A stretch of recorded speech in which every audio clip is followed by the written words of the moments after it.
بسم الله الرحمن الرحيم. إن الحمد لله نحمده ونستعينه ونستغفره ونعوذ بالله من شرور أنفسنا ومن سيئات أعمالنا من يهده الله فلا مضل له ومن يضلله فلا هادي له وأشهد أن لا إله إلا الله وحده لا شريك له وأشهد أن محمدا عبده ورسوله أما بعد بسم اللہ الرحمن الرحیم. گستاخ رسول صلی اللہ علیہ وسلم ابو رافع سلام بن ابو الحقیق گستاخان رسول صلی اللہ علیہ وسلم ہی میں سے ایک یہودی ابو رافع سلام بن ابو الحقیق بھی تھا جو نبی صلی اللہ علیہ وسلم کو اذیت پہنچایا کرتا تھا. مدینہ منورہ کے دو بڑے قبیلوں میں سے قبیلہ بنی اوس کے ہاتھوں تو کعب بن اشرف یہودی واصل جہنم ہوا تھا. اب قبیلہ بنی خزرج نے دیکھا کہ نبی کریم صلی اللہ علیہ وسلم کی ایذا رسانی میں دوسرا بڑا شریر یہودی یہ شخص ہے. یہ دونوں قبیلے اوس و خزرج کاری خیر میں ایک دوسرے کا مقابلہ کرنے میں لگے رہتے تھے. چنانچہ بنی خزرج نے اسے قتل کرنے کی نبی صلی اللہ علیہ وسلم سے اجازت طلب کی تو آپ صلی اللہ علیہ وسلم نے اجازت دے دی. اب قبیلہ بنی خزرج کے بنی سلمہ خاندان سے چند آدمی روانہ ہوئے جن کی سربراہی نبی مکرم صلی اللہ علیہ وسلم نے حضرت عبداللہ بن عتیق رضی اللہ عنہ کو سونپی تھی. انہوں نے اس کے قلعے میں گھس کر اپنی تلوار سے اسے واصل جہنم کیا تھا. اسے قتل کر کے انہوں نے اپنے ساتھیوں سے کہا تم جاؤ اور جا کر ابو رافع کی ہلاکت کی خوشخبری نبی اکرم صلی اللہ علیہ وسلم کو دے دو. اور پھر وہ خود بھی اپنے ساتھیوں سے پہلے ہی پہنچ گئے اور فرماتے ہیں میں نے نبی اکرم صلی اللہ علیہ وسلم کو اس کے واصل جہنم ہونے کی بشارت دی. اس حدیث میں ناموس رسالت کے در پہ ہونے والے نبی کریم صلی اللہ علیہ وسلم کے گستاخ و اذیت رسا شخص کے قتل کی اطلاع کو عام خبر نہیں بلکہ بشارت و خوشخبری کے الفاظ سے تعبیر کیا گیا ہے.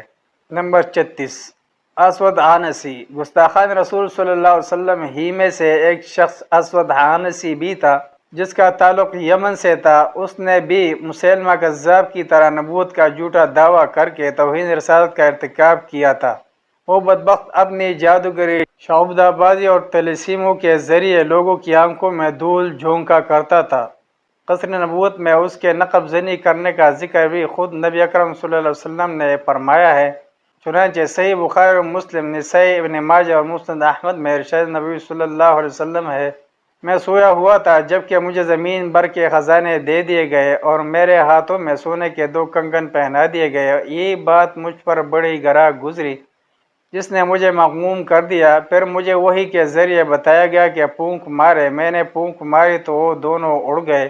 ان 2 سنہرے کنگنوں کی میں نے یہ تعبیر کی کہ میرے بعد نبوت کے 2 جھوٹے دعویدار ظاہر ہوں گے. ان میں سے ایک صنعا یمن والا اسود عنسی اور دوسرا امامہ والا مسلمہ ہے. اسود عنسی کا نام ابہلہ بن کعب بن غوث تھا. وہ یمن کے علاقہ کحب جنان سے تعلق رکھتا تھا. 10 ہجری میں اس لعین کا ظہور ہوا. اس نے اپنے 700 جنگ بازوں کے ساتھ پہلے نجران پر قبضہ کیا، پھر صنعا کو فتح کر لیا اور پھر حضر موت حتیٰ کہ پورا یمن ہی اس کے زیر نگین ہو گیا اور یمن کے بہت سارے لوگ مرتد ہو کر اس کے زیر اثر آ گئے. اس نے یمن کے ایرانی حاکم شہر بن بازان کو قتل کیا اور اس کی بیوی عزاز سے خود شادی رچا لی جو کہ حضرت فیروز الدلمی رضی اللہ عنہ کی عمزاد و رضائی بہن اور ایک نہایت حسین و جمیل عورت تھی. لیکن وہ اللہ اور اس کے رسول صلی اللہ علیہ وسلم پر ایمان رکھنے والی اور نیک خاتون تھی. جب نبی اکرم صلی اللہ علیہ وسلم کو اس کے جھوٹے دعوی نبوت کی خبر پہنچی تو آپ صلی اللہ علیہ وسلم نے اہل یمن کے نام ایک خط لکھا جس میں اسود عنسی سے جنگ کرنے اور اسے کیفر کردار تک پہنچانے کا حکم دیا. حضرت معاذ بن جبل رضی اللہ عنہ نے آپ صلی اللہ علیہ وسلم کے مکتوب گرامی کا مضمون لوگوں تک پہنچایا. یمن کے مختلف علاقوں کے امران تعاون کی یقین دہانی کروا دی اور مسلمان اس کا خاتمہ کرنے کے لیے متفق ہو گئے. اور بالآخر ایک رات جب کہ وہ اپنے نرم ریشمی بستر پر سویا ہوا تھا بعض مسلمان اس کی مسلمان بیوی عزاز اور اس کی امزاد و رضائی بھائی حضرت فیروز الدیلمی رضی اللہ عنہ کے تعاون سے اس کے محل میں گھس گئے اور اسے قتل کر کے اس کا سر کاٹ لیا۔ حافظ ابن حجر عسقلانی رحمہ اللہ نے تقریب التہذیب میں لکھا ہے کہ حضرت فیروز الدیلمی رضی اللہ عنہ ہی نے اسود عنسی کو قتل کیا تھا، اور اس امکان کو رد نہیں کیا جا سکتا کہ ان کا تعاون ان کے دوسرے ساتھیوں نے بھی کیا ہو۔ چنانچہ جب صبح ہوئی تو اس کے قاتلوں میں سے ایک شخص حضرت فیروز دیلمی رضی اللہ عنہ یا حضرت قیس رضی اللہ عنہ نے اس کے گھر کی فصیل پر کھڑے ہو کر نعرے لگانے شروع کر دیے، اور جب لوگ اکٹھے ہو گئے تو کہا، میں اس بات کی گواہی دیتا ہوں کہ حضرت محمد صلی اللہ علیہ وسلم اللہ کے رسول برحق ہے، اور اب حالہ اسود عنسی کذاب و جھوٹا ہے۔ یہ کہتے ہوئے اس کا کٹا ہوا سر لوگوں کی طرف پھینک دیا۔ اس کے ساتھ ہی اس کے تمام ساتھیوں نے ہتھیار ڈال دیے، اور دوسرے لوگ بھی ان کے پیچھے ہی آ گئے، اور اسلام و اہل اسلام کا بول بالا اور جھوٹے مدعی نبوت کا منہ کالا ہو گیا۔